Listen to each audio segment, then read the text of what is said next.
जय हो श्री कृष्ण भगवान की। अथ 9वां अध्याय। आज मैं आपको 9वें अध्याय का पाठ भगवत गीता जी का सुनाऊंगी।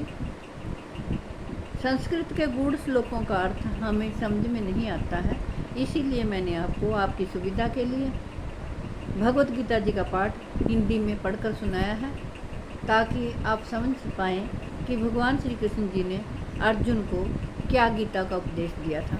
सुनिए प्रभु की दिव्य वाणी। श्री कृष्ण भगवान बोले, तुझ दोष दृष्टि रहित भक्त के लिए इस परम गोपनीय विज्ञान सहित ज्ञान को पुनः भली भांति कहूँगा, जिसको जानकर तू दुख रूप संसार से मुक्त हो जाएगा। श्री कृष्ण भगवान कहते हैं, विज्ञान सहित यह ज्ञान सब विद्याओं का राजा, सब गोपनीयों का राजा, अति पवित्र, अति उत्तम, प्रत्यक्ष फल वाला, धर्मयुक्त, साधन करने में बड़ा सुगम और अविनाशी है। हे परंतप, इस उपयुक्त धर्म में श्रद्धा रहित पुरुष मुझको ना प्राप्त होकर मृत्यु रूप संसार चक्कर में भ्रमण करते रहते हैं। मुझ निराकार परमात्मा से यह सब जगत जल से बर्फ के सदृश परिपूर्ण है और सब भूत मेरे अंतर्गत संकल्प के आधार स्थित हैं, किंतु वास्तव में मैं उनमें स्थित नहीं हूँ। वे सब भूत मुझ में स्थित नहीं हैं, किंतु मेरी ईश्वरीय योग शक्ति को देख कि भूतों को धारण पोषण करने वाला और भूतों को उत्पन्न करने वाला भी मेरा आत्मा वास्तव में भूतों में स्थित नहीं है। जैसे आकाश से उत्पन्न सर्वत्र विचरने वाला महान वायु सदा आकाश में स्थित रहता है, वैसे ही मेरे संकल्प द्वारा उत्पन्न होने से संपूर्ण जय हो श्री कृष्ण जय भूत मुझ में स्थित हैं, ऐसा जान। हे अर्जुन, श्री कृष्ण भगवान कहते हैं, कल्पों के अंत में सब भूत मेरी प्रकृति को प्राप्त होते हैं, अर्थात प्रकृति में लीन होते हैं, और कल्पों के आदि में उनको फिर रचता हूँ। अपनी प्रकृति को अंगीकार करके स्वभाव के बल से स्वतंत्र हुए संपूर्ण भूत समुदाय को बार बार उनके कर्मों के अनुसार रचता हूँ। श्री कृष्ण भगवान कहते हैं, अर्जुन, उन कर्मों में आसक्ति रहित और उदासीन के दृश्य स्थित मुझ परमात्मा को ये कर्म नहीं बांधते। हे अर्जुन, मुझ अधिष्ठाता के सकाश से प्रकृति चराचर सहित सर्व जगत को रचती है, और इस हेतु से ही यह संसार चक्कर घूम रहा है। मेरे परम भाव को ना जानने वाले मूढ़ लोग मनुष्य का शरीर धारण करने वाले मुझ संपूर्ण भूतों के महान ईश्वर को तुच्छ समझते हैं, अर्थात अपनी योग माया से संसार के उद्धार के लिए मनुष्य रूप में विचरते हुए मुझ परमेश्वर को साधारण मनुष्य मानते हैं। वे बेअर्थ आशा, बेअर्थ कर्म और बेअर्थ ज्ञान वाले विक्षिप्त चित्त अज्ञानी जन राक्षसी, आसुरी और मोहिनी प्रकृति को ही धारण किए रहते हैं। परंतु हे कुंती पुत्र, दैवी प्रकृति के आश्रित महात्मा जन मुझको सब भूतों का सनातन कारण और नाश रहित अक्षर स्वरूप जानकर अनन्य मन से युक्त होकर निरंतर मुझे भजते हैं। श्री कृष्ण भगवान कहते हैं, वे दृढ़ निश्चय वाले भक्तजन निरंतर मेरे नाम और गुणों का कीर्तन करते हुए तथा मेरी प्राप्ति के लिए यत्न करते हुए और मुझको बार बार प्रणाम करते हुए सदा मेरे ध्यान में युक्त होकर अनन्य प्रेम से मेरी उपासना करते हैं।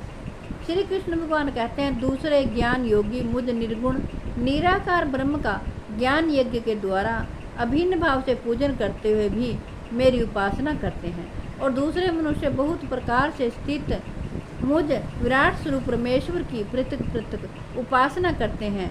श्री कृष्ण भगवान कहते हैं, क्रतु मैं हूँ, यज्ञ मैं हूँ, स्वदा मैं हूँ, औषधि मैं हूँ, मंत्र मैं हूँ, घृत मैं हूँ, अग्नि मैं हूँ, और हवन रूप क्रिया भी मैं ही हूँ। इस संपूर्ण जगत का धाता अर्थात धारण करने वाला एवं कर्मों के फल को देने वाला पिता माता पिता मैं है, जानने योग्य पवित्र ओंकार तथा ऋग्वेद, सामवेद और यजुर्वेद भी मैं ही हूँ। श्री कृष्ण भगवान कहते हैं, प्राप्त होने योग्य परम धाम भरण पोषण करने वाला, सबका स्वामी, शुभाशुभ का देखने वाला, सबका वास स्थान, धारण शरण लेने योग्य, प्रत्युपकार न चाहकर स्थिति का आधार, विधान और अविनाशी,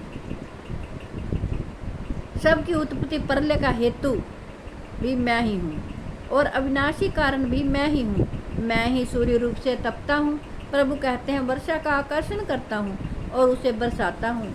हे अर्जुन, मैं ही अमृत और मृत्यु हूँ और सत्य असत्य भी मैं ही हूँ। श्री कृष्ण भगवान कहते हैं, तीनों वेदों में विधान किए हुए सकाम कर्मों को करने वाले, सोम रस को पीने वाले, पाप रहित पुरुष मुझको यज्ञों के द्वारा पूज कर स्वर्ग की प्राप्ति चाहते हैं।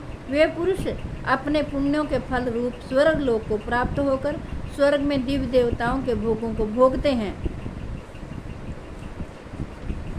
जय हो श्री कृष्ण भगवान। मैं उस विशाल स्वर्ग लोक को भोगकर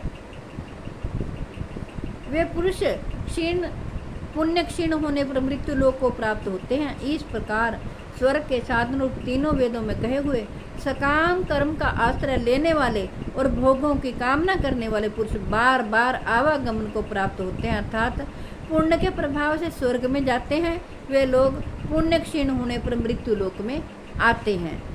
जो अनन्य प्रेमी भक्तजन मुझ परमेश्वर को निरंतर चिंतन करते हुए निष्काम भाव से भजते हैं, उन नित्य निरंतर मेरा चिंतन करने वाले पुरुषों का योगक्षेम में स्वयं प्राप्त कर देता हूँ।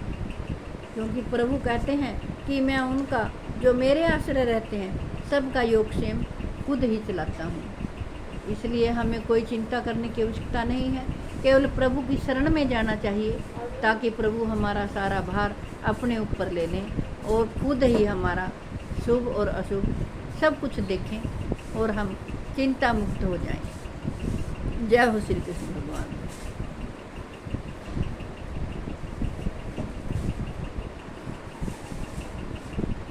जगत के कल्याण के लिए, विश्व के कल्याण के लिए मैंने ये आपको भगवत गीता जी का पाठ सुनाया है। मैं आशा करती हूँ आप सभी इसका लाभ उठाएंगे। जय हो श्री कृष्ण भगवान। जय हो प्रभु। जब तक मेरे तन में प्राण है मैं आप तक भगवत गीता जी का पाठ पहुँचाती रहूँगी। आप आनंद से सुनिए। राधे राधे।